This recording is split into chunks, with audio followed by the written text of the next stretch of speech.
Greetings, I'm Solidus-Skully, and welcome back to Resident Evil Code Veronica.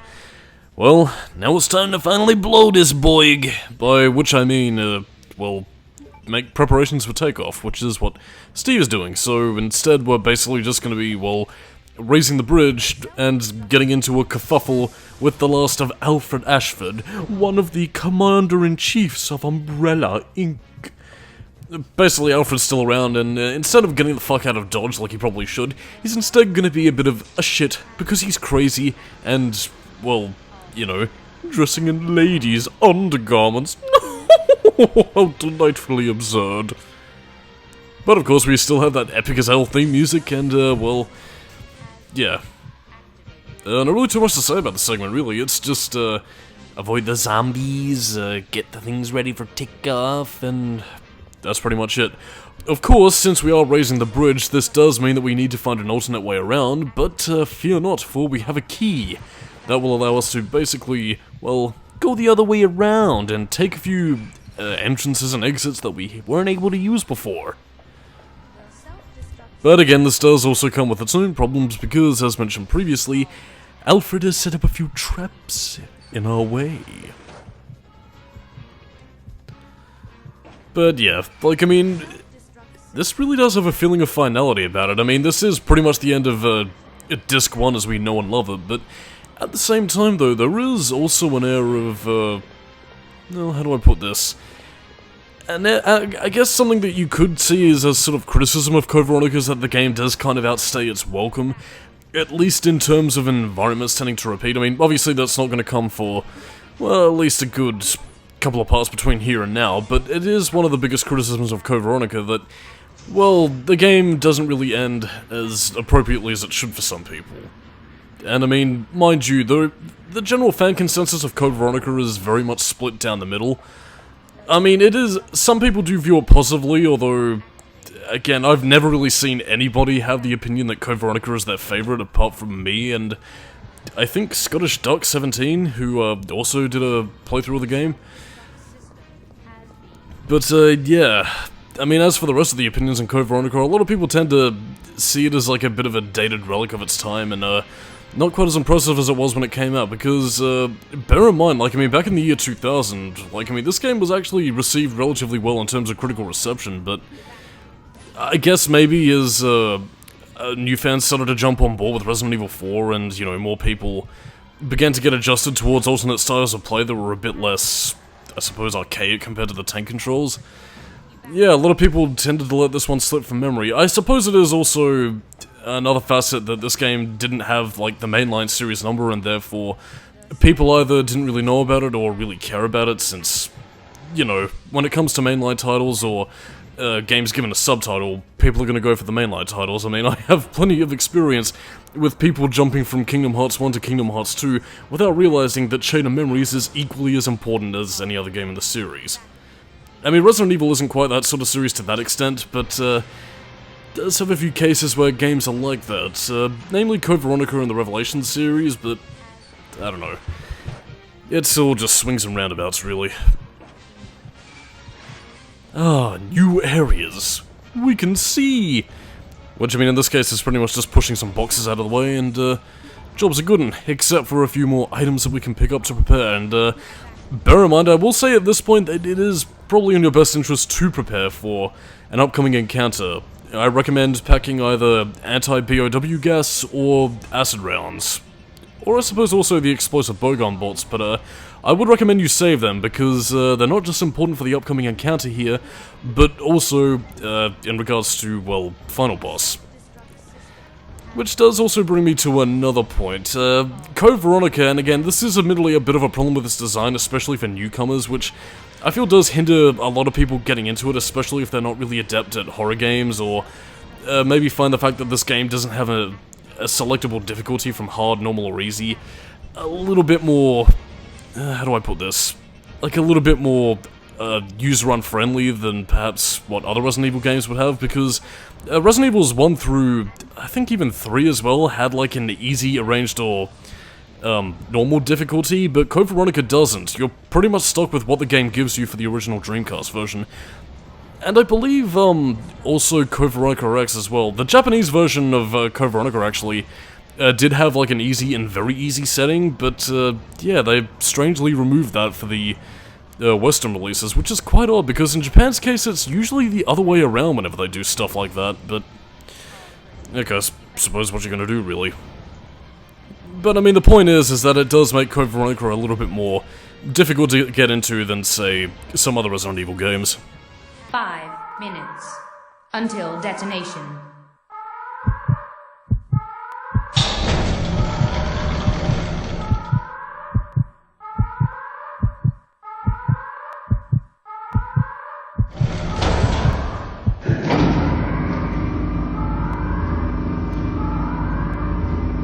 I will not allow you fools to escape. This is what you get for trying to oppose me. Now feel my revenge.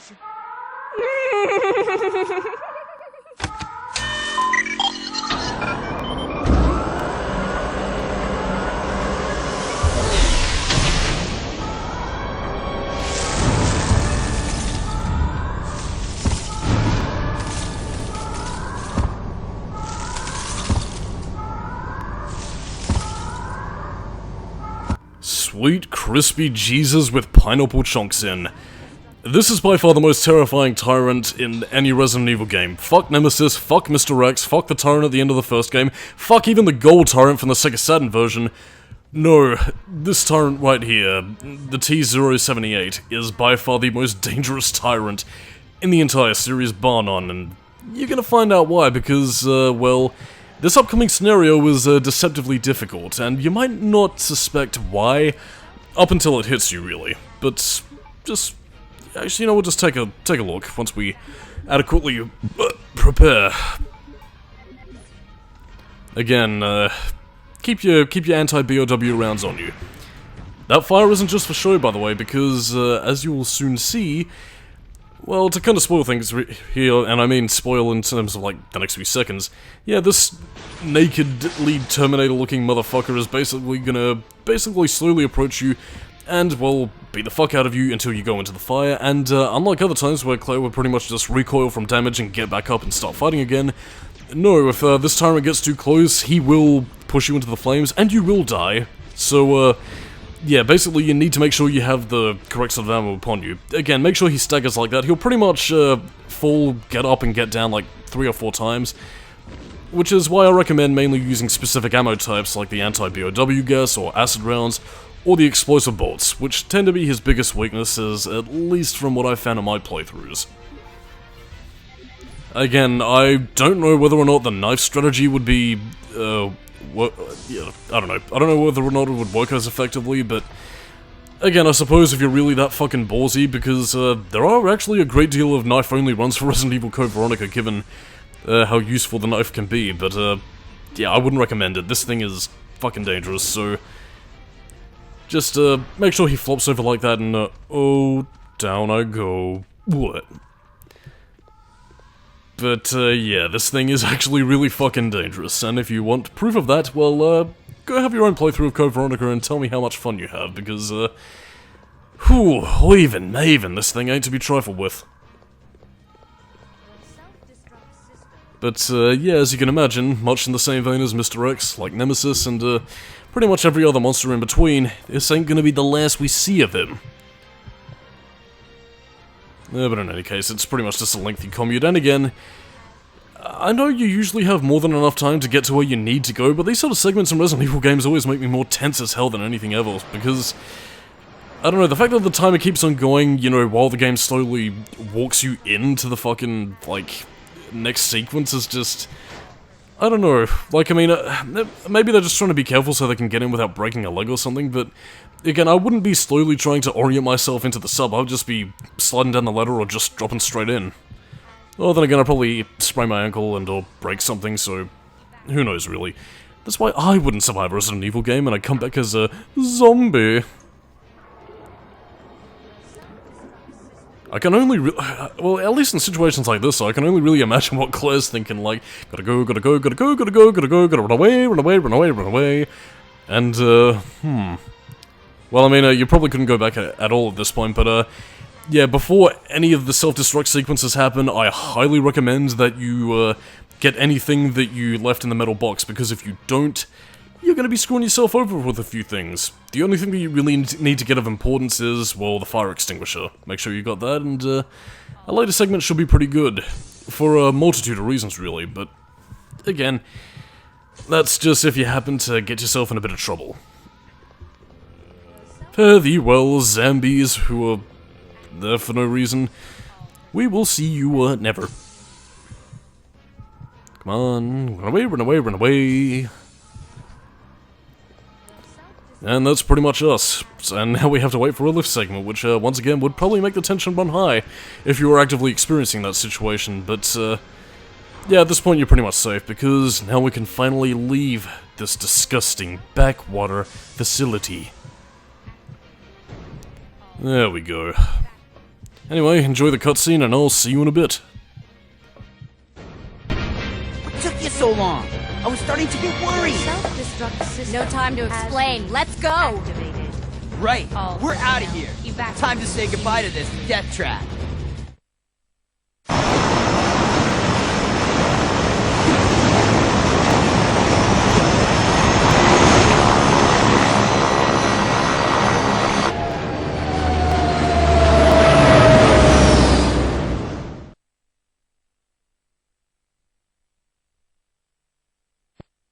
We made it! Yahoo! Ugh, it's finally over.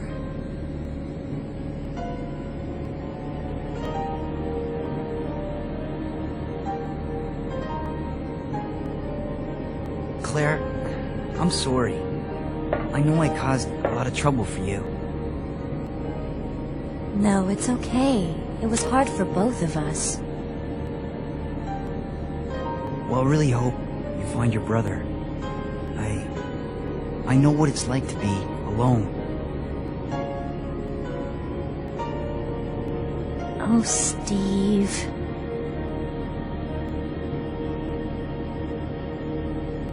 So, where should we go now? I can take you anywhere you want to go, Claire. I hear Hawaii's nice this time of year. You got it!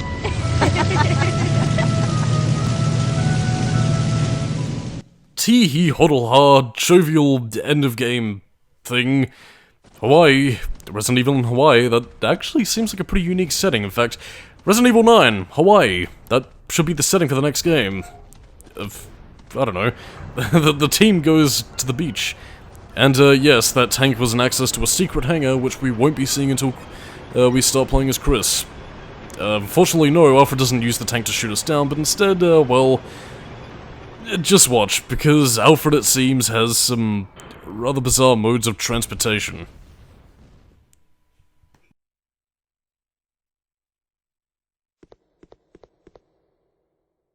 This game is not over yet. Now you will see what real terror is all about.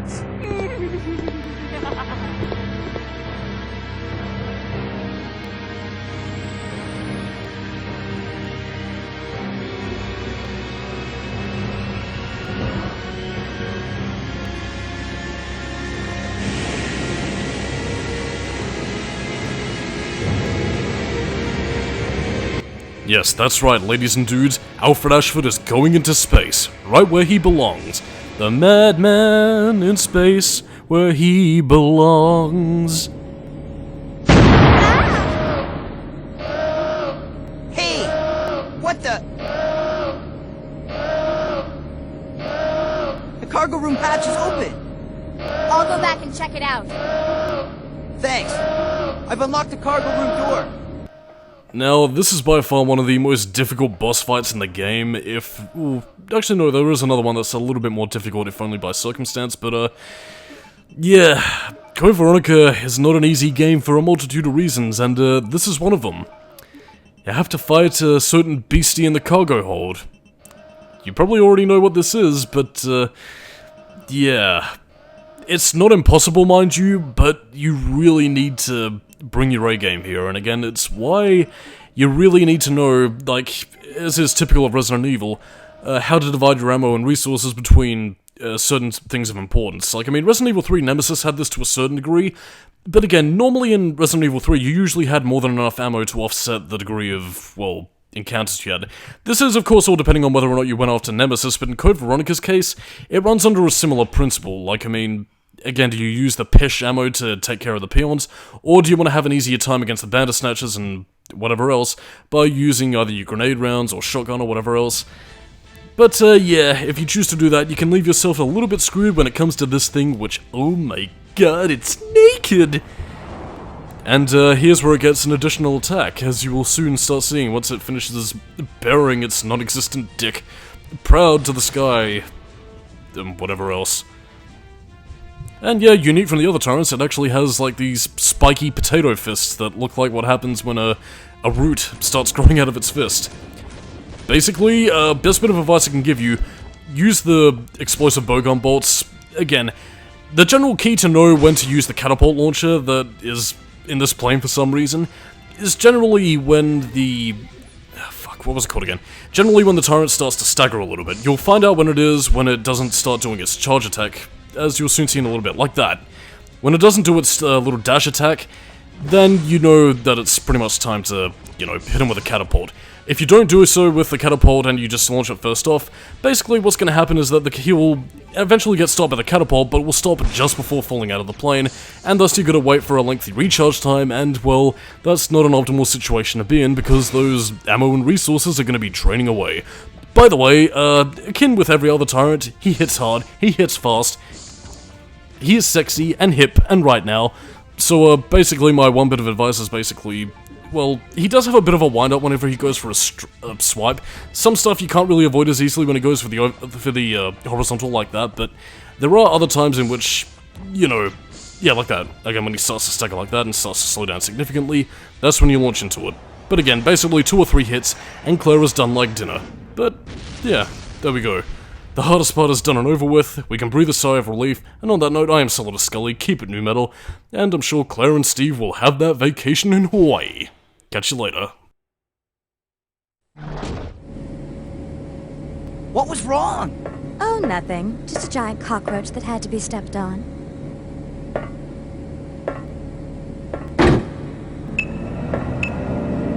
What's happening? I don't know. The plane just changed direction on its own.